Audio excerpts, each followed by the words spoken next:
on the door that for that day it's gonna be open at 9. If somebody comes at 7, they'll have to come back at 9, that's all. Just my thinking. Just tough for someone who's gotta go to work or, I mean, it is what it is. We can only do so much. So We can only we're do two people. typically open on election day. If somebody wanted to come in here and register their vehicle at 8 o'clock at night, we register the vehicle at 8 o'clock at night. Right. So, I mean, we certainly don't close the town office down, and if somebody needs to pay their taxes or whatever on election day, we do that right up until 8 o'clock. Yeah, people just don't know that. You know what I mean? People, you do it all the time, every election, we do somebody. So, you know, I get what you're saying. I'm going to tell you, this has been the most brutal election I have ever done in my entire life. The number of new voters, the number of absentee ballots, and it is extremely time consuming. And the phone calls. And the phone calls, and you know, I'm not trying to negate, this is our job, we're doing it. But I have never experienced an election like this in the 5 years I've been here. And it's exhausting. I think the whole country's experiencing it. So, I'm just asking for everybody's peace of mind and being able to get a good night's sleep that night and not have to get up at 5 o'clock in the morning to be able to come in here for 7 after probably getting home between, you know, 10:30 and 11:30, that we can delay the opening until 9 o'clock so that everybody can be here from 9 to 5. I understand that it's an inconvenience to the residents, but I feel for all of the really big towns because, you know, 122 absentee ballots for a town that has, when we started out in August, 310 voters, has been just every day 20, 30 people asking to register and to get an absentee ballot, and the amount of work that goes into that and making sure it's correct and double checking, I commend every clerk in the state because it's just daunting. It doesn't end.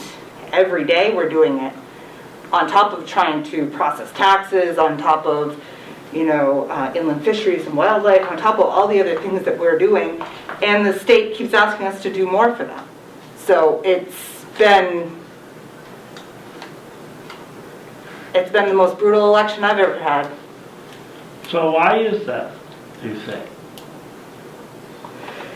We have, I have, between Lori and I, we have registered between 40 and 50 new registrations.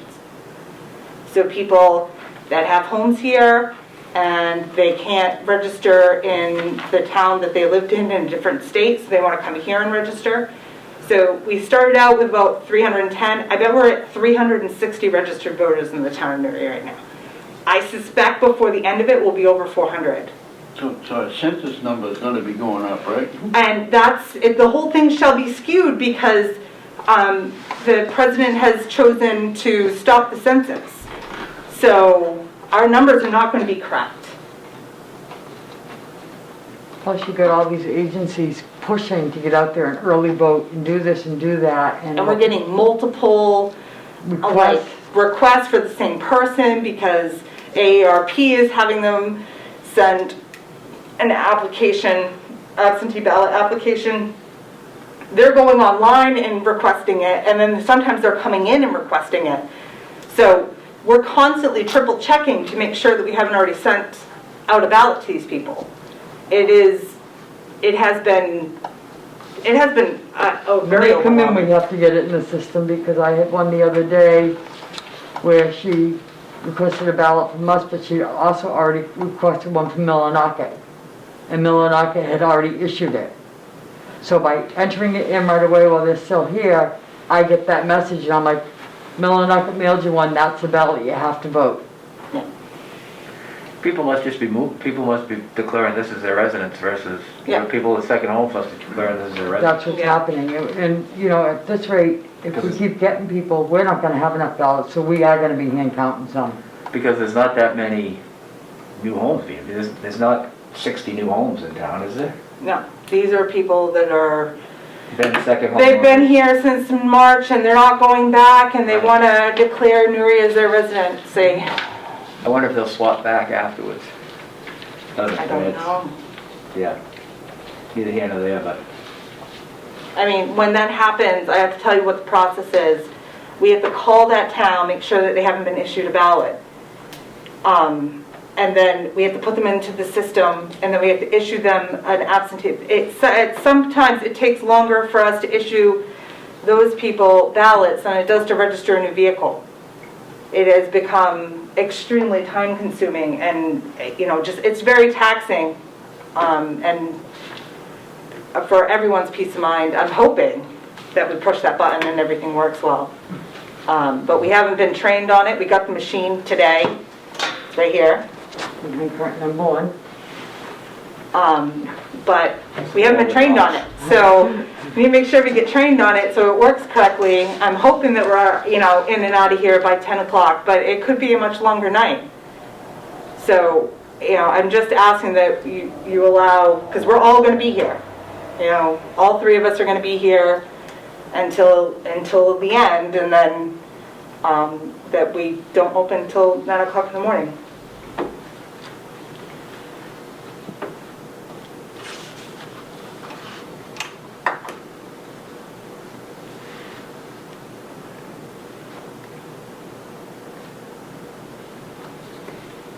Well, I'd be in favor of the 9 o'clock and just post it on the door.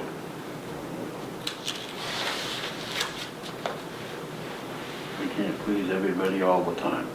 We can put it on the website tomorrow too. Yeah, whatever. This is my thinking. I'm one of three here. Well, I won't fight it. I guess I'll entertain a motion. I'll make a motion that we reopen the town office at 9 a.m. on November 4th due to the election process the night before. Maybe riots in the streets. I'll second it. I'm in favor. If there's no more discussion, I will ask for a vote. In favor. In favor.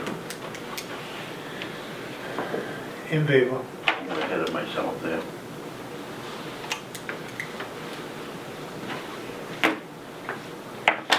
Sure do wish we had that extra person now.